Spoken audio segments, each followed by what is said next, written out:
क्षेत्र में मन को प्रसन्न करने वाली सभा की। उसी समय अतिथि व्यक्ति व्यास जी के शिष्य सूत जी अपने शिष्य गणों के साथ आए और परस्पर आपस में प्रणाम कर करके अपने अपने आसन पर बैठ गए। और अपने आसन पर बैठने के बाद शौनक जी पूछते हैं कि हे महर्षि, हे सर्वज्ञ सूत जी, इस कलिकाल में मनुष्य को हरि भक्ति किस उपाय से हो, हे भगवान वह कहिए। क्योंकि कलिकाल में सब प्राणी पाप कर तत्पर और वेद विहीन हो जाएंगे, उनका कल्याण किस प्रकार होगा। इस कलयुग में मनुष्य प्राणों को धारण किए थोड़ी आयु वाले निर्धन और अनेक पीड़ा से युक्त होंगे। प्रायः पुण्य अति परिश्रम से होता है, इसलिए कलयुग में कोई पुण्य नहीं करेगा और पुण्य के नष्ट होने से सब पापों में प्रवृत्त हो जाएंगे। तब सुख ज्ञान वाले मनुष्य अपने सब वंश सहित नष्ट हो जाएंगे। जलवा नहीं धरी उन्हें भूल जाओ, उन्हें भूल कहता होगा धारा जाता। ले लीजिए आगे जला के उसके बाद ऐसा कौन व्रत है जिसके करने से मनोवांछित फल प्राप्त हो, वह हम लोगों को सुनने की इच्छा है।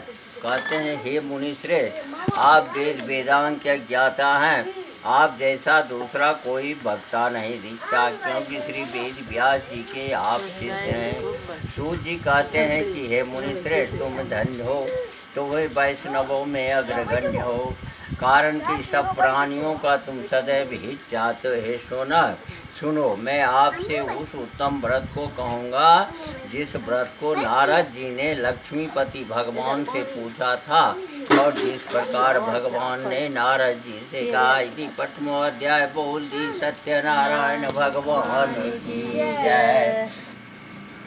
एक समय नारद जी समस्त प्राणियों की हित की इच्छा से अनेक लोकों में घूमते हुए मृत्यु लोक में आए।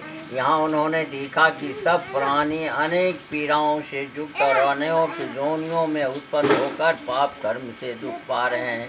तो सोचते हैं जिन लोगों का दुख कैसे दूर हो, वो सोच करके विष्णु लोक चले गए। वहाँ जिनके शुक्ल वर्ण 4 भुजाएं हैं, जिन्होंने शंख चक्र को धारण किया और वनमाला से सुशोभित देवेश नारायण हैं, उनको देखकर नारद जी स्तुति करने लगे। नारद जी पूछते हैं भगवान से कि आप वचन और मन से 9 कहें, 9 धारण के योग अनंत शक्ति युक्त और निर्गुणात्मक हैं। हे महाराज, आप सब प्राणियों के उत्पन्न करता और भक्तों के दुख के नाशक हैं। यह स्तुति सुनकर विष्णु भगवान कहते हैं कि हे नारद, तुम किस काम से आए हो, तुम्हारे मन में क्या है, हमसे जो पूछोगे वह हम कहेंगे। नारद जी कहते हैं कि हे नाथ, मृत्यु लोक के सब प्राणी अनेक जोनियों में उत्पन्न होकर निष्पाप कर्म से कलेशित हो रहे हैं, दुख पा रहे हैं। हे महाराज, जिस छोटे उपाय से उनका कलेश दूर हो, वह उपाय मैं सुनना चाहता हूँ। भगवान कहते हैं कि समस्त जनों पर कृपा कर तुमने बहुत अच्छा प्रश्न पूछा है। नारद, जो व्रत तीनों लोकों में अति दुर्लभ है, वह आपके कहने से प्रकाशित कर रहा हूँ। वह श्री सत्यनारायण का व्रत है, जिसको विधि पूर्वक करने से इस लोक में सुख और परलोक में मोक्ष मिलता है। यह सुनकर नारद जी कहते हैं कि इस व्रत का क्या फल है और पहले किसने किया था, किस समय। सब प्रसाद में ही मिला दीजिए, विस्तार पूर्वक कहिए। भगवान ने कहा कि इस व्रत को करने से दुखों का विनाश, धन धान्य की वृद्धि और संतति की प्राप्ति तथा सर्वार्थ विजय की प्राप्ति होती है। इस व्रत में मनुष्य भक्ति श्रद्धा जो किसी भी दिन श्री सत्यनारायण भगवान की पूजा करे और भाई बंधु तथा वो ब्राह्मणों के साथ उत्तम नैवेद्य लगावें, बांधवों के साथ कथा सुनकर ब्राह्मणों को दक्षिणा दें, श्री सत्यनारायण के प्रसाद को अपने भाई बंधुओं के साथ खाकर रात्रि में नृत्य गीत आदि करें। तदंतर सब श्रोतागण भगवान का नाम स्मरण करते हुए अपने अपने घर जाएं। इस प्रकार व्रत करने से मनोवांछित फल मिलता है। विशेषकर इस कलिकाल में पृथ्वी पर इससे बढ़कर दूसरा कोई उपाय नहीं है। हे नारद, जिन्होंने इस इस व्रत को पहले किया हुआ कथा सुनो। काशीपुरी में निर्धन सदानंद नामक एक ब्राह्मण था। वह भूखा प्यासा नित्य पृथ्वी पर भिक्षा मांगने के लिए घूमता था। ब्राह्मण प्रेमी भगवान नारायण वृद्ध ब्राह्मण का रूप धारण किए और उस ब्राह्मण से पूछते हैं कि हे विप्र, आप नित्य पृथ्वी पर क्यों घूमते हैं? वह सुनने की इच्छा है, यदि आपकी इच्छा हो तो कहिए। ब्राह्मण कहता है कि मैं अत्यंत दरिद्र हूँ, भिक्षा के लिए पृथ्वी पर भ्रमण करता हूँ। यदि आप कुछ जानते हो तो कृपा कर पूर्ण रूप से कहिए। वृद्ध ब्राह्मण कहते हैं कि हे द्विश्रेष्ठ, मनोरथ को सिद्ध करने वाला उत्तमोत्तम श्री सत्यनारायण का व्रत करो, जिसके करने से मनुष्य सब दुखों से छूट जाते हैं। वृद्ध ब्राह्मण रूपी श्री सत्यनारायण भगवान ने व्रत का विधान ब्राह्मण को बताकर आप अंतर्ध्यान हो गए। तदंतर ब्राह्मण सदानंद ने मन में निश्चय किया कि मैं कल श्री सत्यनारायण भगवान का व्रत करूंगा। इस चिंता में ब्राह्मण को रात भर नींद नहीं आई। सुबह उठकर उसने निश्चय किया कि मैं श्री सत्यनारायण का व्रत अवश्य करूंगा। यह संकल्प कर भिक्षा मांगने गया तो और दिनों से अधिक पैसा मिला। गर्व से उसने अपने भाइयों के साथ श्री सत्यनारायण का व्रत किया। उसके प्रभाव से दुखों से छूटकर सर्व संपत्ति से युक्त हो गया। व्रत के प्रभाव से साधारण नगर भर में श्रेष्ठ माने जाने लगा और तभी से वह ब्राह्मण हर महीने व्रत करने लगा। भगवान ने कहा कि सतानंद द्वारा किया हुआ श्री सत्यनारायण का यह पूजन है। इसको जानकर जो मनुष्य व्रत करता है वह सब पापों से छूटकर मोक्ष को पा जाता है। जिस प्रकार पृथ्वी में इस व्रत को मनुष्य करेंगे उनका दुख अवश्य नष्ट हो जाएगा। इसी तृतीय अध्याय बोल दी सत्यनारायण भगवान की जय। तो वहाँ गाड़ दीजिए।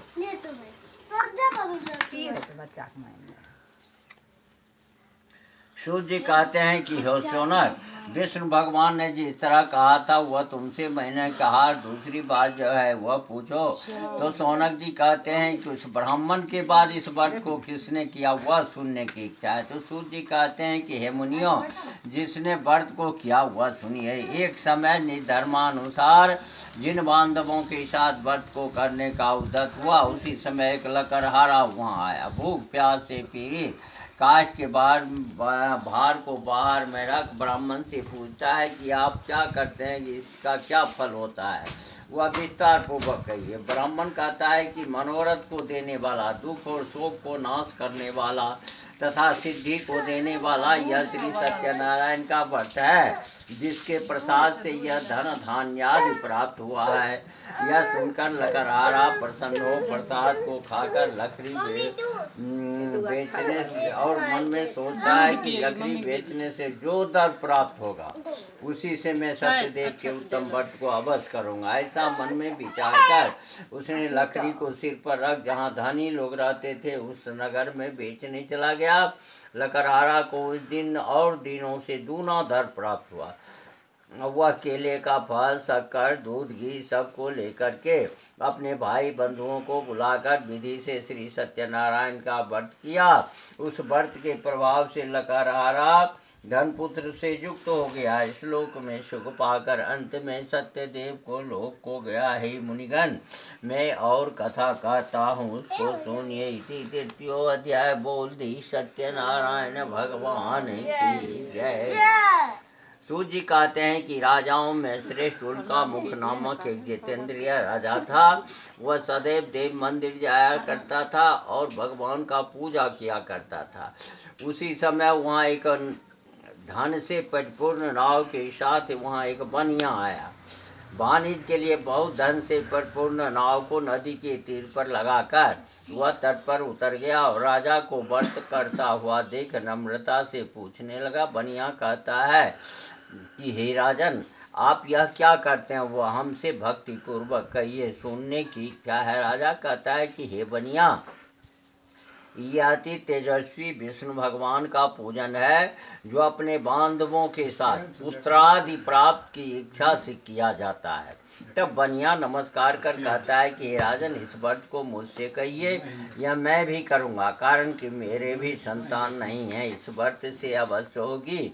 वह व्रत की विधि जानकर अपने घर में आकर उसने अपने स्त्री से यह संतान पर व्रत कहा और यह संकल्प किया कि जब मेरे घर संतान होगी तो मैं अवश्य श्री सत्यनारायण भगवान का व्रत करूँगा। और थोड़े ही समय में उसकी स्त्री लीलावती आनंद से गर्भवती हो गई। उसने 10वें मास में अति निर्मल एक कन्या को जन्म दिया। वह कन्या नित प्रति दिनों दिन बढ़ने लगी और दोनों पति पत्नी उसका नामकरण कर कलावती नाम रखा। एक दिन लीलावती अपने स्वामी से मधुर वचन कहती है कि पहले जो आप संकल्प किए थे संतान होने के बाद व्रत करेंगे, उस व्रत को आप क्यों नहीं करते। तो बनिया कहता है कि हे प्रिय, इसके विवाह के समय में इस व्रत को मैं अवश्य करूँगा। और ऐसा कह करके वह बाहर चला गया। इधर कलावती पिता के घर नित्य बढ़ने लगी। एक दिन धर्मक बनिया ने सखियों के साथ खेलती हुई लड़की को विवाह के जोग देख दूतों को बुलाकर कहता है कि विवाह के निमित्त कन्या के लिए जोग वर खोज करके ले आओ। बनिया की आज्ञा पाकर दूत कांचन नगर में गए। उस नगर से एक वणिक पुत्र को लेकर बनिया के पास आए। उसने सुंदर गुणयुक्त लड़के को देखा। जाति भाइयों के साथ प्रसन्न चित्त हो विधान पूर्वक अपनी कन्या का उस वणिक पुत्र के साथ विवाह कर दिया। और अभाग्यवश विवाह के समय भी उस व्रत को बनिया करना भूल गया। तब श्री सत्यनारायण भगवान क्रोधित हो गए। कुछ दिन बाद निष्कर्मों में अति चतुर साहूकार व्यापार की इच्छा से अपने दामाद को लेकर समुद्र के निकट रत्नसार नामक नगर में जाकर व्यापार करने लगा। इसी समय भगवान श्री सत्यनारायण स्वामी ने राजा को प्रतिज्ञा से वरच देकर उसको श्राप दिया कि तेरे ऊपर बड़ा भारी दुख पड़ेगा। उस दिन चोरों ने राजा के धन को चुरा अपने पीछे देखते हुए बनिया की दिशा को चले। दौड़ते हुए राजा के दूतों को आता देखकर डरकर धन को यहाँ ही रख आप छिप गए। और जब राजा के दूत आए तो बनिया के निकट ही धन को पा करके बनिया को बांध कर राजा के पास ले गए। और राजा ने बिना विचारे ही दोनों ससुर दामाद बनिया को बंदी खाने में बंद करवा दिया। इति चतुर्थो अध्याय। बोल दी सत्यनारायण भगवान की जय। सूत जी कहते हैं कि सत्यदेव जी की माया से राजा चंद्रकेत ने उन दोनों बनिए के वचन को कुछ भी न सुना और उनका सब धन भी ले लिया। श्री सत्यनारायण के श्राप से बनिया और दामाद के घर पर स्त्रियां भी बड़ा दुखित रहने लगी। चोरों ने घर का धन भी चुरा लिया। आदि व्याधि से पीड़ित भूखी प्यासी लीलावती अन्न की चिंता से घर घर घूमने लगे और कलावती भी नित्य घूमने लगी। एक दिन रात को भूख से दुखी कलावती एक ब्राह्मण के घर पर गई। वहाँ श्री सत्यनारायण के व्रत को देख, कथा को सुन, निज मनोरथ को मांगी और प्रसाद को खाकर कुछ रात गए अपने घर आई। तब लीलावती अपनी कन्या को धिक्कारने लगी कि हे पुत्री, इतनी रात तक तुम कहाँ रही, तेरे मन में क्या है। तब कन्या माता से सत्य वचन कहती है कि हे माता, मनोरथ को परिपूर्ण करने वाले श्री सत्यनारायण के व्रत को मैं ब्राह्मण के घर में देखी हूँ। लीलावती कन्या कलावती का वचन सुनकर श्री सत्यनारायण भगवान का व्रत करने के लिए उद्यत हुई। पतिव्रता बनिया की श्री अपनी कन्या सहित बंधु बांधवों के साथ श्री सत्यनारायण के व्रत को किया। उसने सत्यदेव से यह दिव्य वर मांगा कि हे सत्यदेव, हमारे पति और दामाद जल्दी अपने घर आवे। मेरे पति और दामाद के अपराध को आप क्षमा करने योग्य हैं, अतः क्षमा कीजिए। इससे श्री सत्यनारायण भगवान संतुष्ट हो गए। धूप दर हो।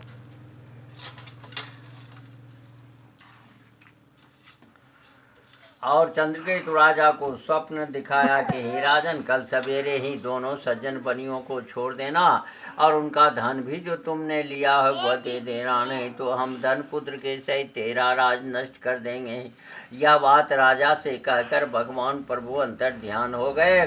तब प्रातः काल के समय राजा ने जनों के साथ सभा में उपस्थित हो दूत को बुलाकर कहता है कि बांधे हुए बनिए को शीघ्र छोड़ दो। और जब दोनों बनिए को छोड़ दिया गया तो राजा कहते हैं कि अभाग्यवश आप लोगों को बड़ा दुख मिला, अब भय मत कीजिएगा। और हाथ पैर की हथकड़ी बेरी कटवा कर क्षौर कर्म कराया, फिर वस्त्र और आभूषण आदि दे करके उनको अत्यंत संतुष्ट किया। पहले जितना धन लिया था उसका दूना धन देकर कहता है कि अब आप लोग अपने अपने घर जाएं। दोनों बनियों ने राजा को नमस्कार कर कहता है कि मैं आपकी कृपा से घर जाता हूँ। इति पंचमो अध्याय। बोल दी सत्यनारायण भगवान की जय। सूत जी कहते हैं कि बनिया भगवान का मंगलाचार पूर्वक पूजा कर ब्राह्मणों को धन देकर निज नगर को चला। कुछ दिन जाने पर भगवान श्री सत्यनारायण बनिया की मन की बात जानने के लिए पूछते हैं कि तुम्हारे नाव में क्या है। तो घमंड से महाजन बनिया कहता है कि ये दंडिन क्यों पूछते हो, क्या धन लेने की इच्छा है? मेरे नाव में जंगल झाड़ भरे हुए हैं। और ऐसे वचन को सुनकर दंडी भगवान कहते हैं कि तेरा वचन सत्य हो।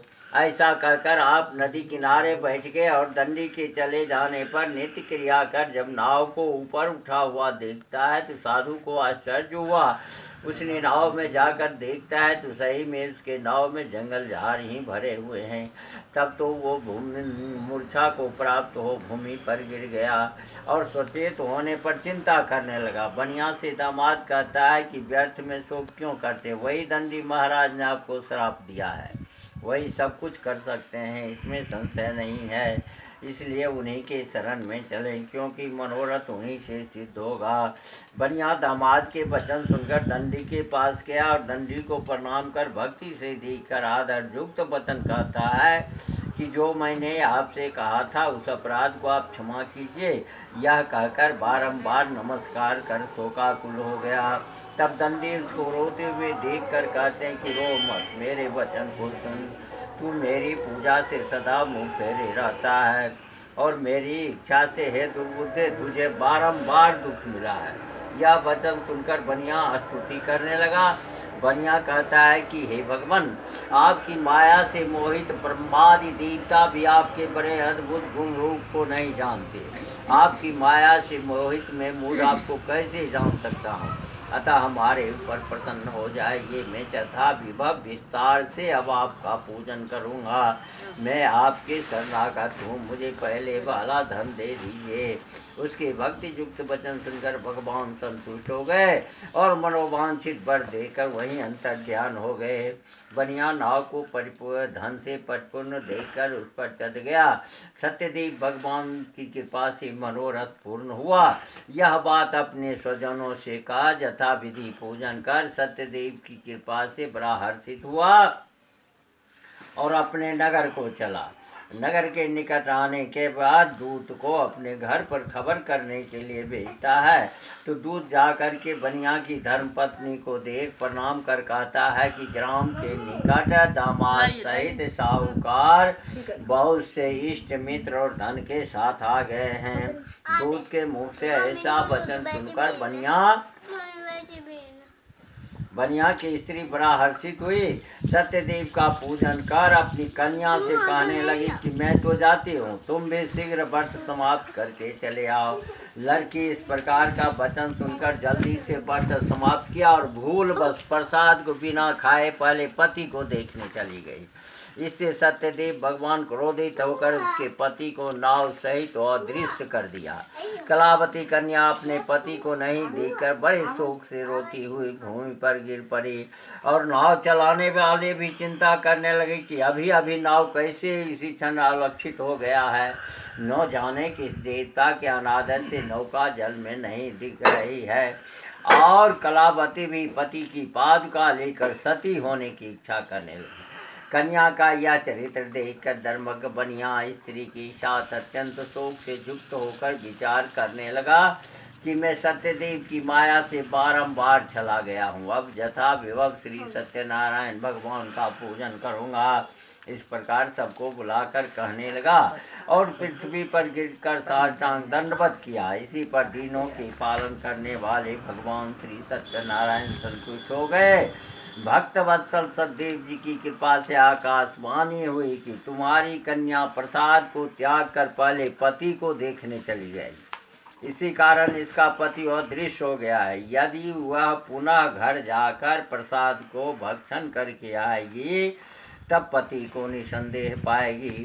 कन्या ने यह आकाशवाणी सुनकर शीघ्र ही घर जाकर प्रसाद को भक्षण करके अपने पति को देखा। तब कलावती संतुष्ट होकर अपने पिता से कहने लगी कि अब शीघ्र ही घर को चलिए, विलम्ब न करिए। कन्या का वचन सुनकर बनिया दामाद सहित संतुष्ट होकर धन और बंधुओं के साथ अपने घर को गया। उस दिन से वह हर महीने और संक्रांति पर विधि पूर्वक सत्यदेव की पूजा करने लगा। इस तरह सुख प्राप्त कर वह अंत में सत्यदेव को लोक को चला गया। फिर सूत जी कहने लगे कि हे मुनिश्रेय, मैं आपसे और भी कथा कहता हूँ। इति खष्टोऽध्याय बोलि सत्यनारायण भगवान की जय। सूत जी कहते हैं कि प्रजा पालन में देखिए प्रजा पालन में तत्पर एक तुंगध्वज नामक राजा था, जिसने सत्यदेव के प्रसाद को त्यागने से बड़ा दुख पाया। एक दिन उसने वन में जाकर मृगादि अनेक पशुओं को मारा। पीछे आकर वटवृक्ष के नीचे श्री सत्यदेव भगवान का पूजन देखा, जिस पूजा को गोप लोग बंधु बांधव युक्त संतुष्ट से करते थे। राजा घमंड से न वहाँ गया और न सत्यदेव भगवान को प्रणाम ही किया। और जब ये गोप लोग राजा को प्रसाद देने लगे तो राजा प्रसाद भी नहीं लिया। तब ये गोप प्रसाद को वहीं रखकर अपने घर चले गए। राजा ने प्रसाद का अनादर किया। इस तरह प्रसाद का अनादर करने से उसने अति दुख पाया। उस राजा के 100 पुत्र थे, मर गए, धन दान भी नष्ट हो गए। तब राजा ने अपने मन में विचार किया कि सत्यदेव ने ही धन नष्ट कर दिया, इसलिए मैं वहीं जाऊं जहां पूजन होता था। यह विचार वहां जाकर ऐरों के साथ भक्ति श्रद्धा युक्त होकर विधि से उसने सत्यदेव भगवान का पूजन किया। तब सत्यदेव के प्रसाद से धन पुत्र आदि युक्त हुआ और इस लोक में सुख पाकर अंत में सत्यलोक हो गया। जो प्राणी अति दुर्लभ इस सत्यदेव के व्रत को करता है और भक्ति युक्त होकर पवित्र फल देने वाली कथा को सुनता है, उसको सत्यदेव के प्रसाद से धन धान्य आदि प्राप्त होते हैं। दरिद्र धन पैवक पावे, कैदी छूट जावे, बाहर जात भय से छूटे, इसमें कोई संशय नहीं है। इस पुनीत व्रत को करने से प्राणी सदा सुख पाकर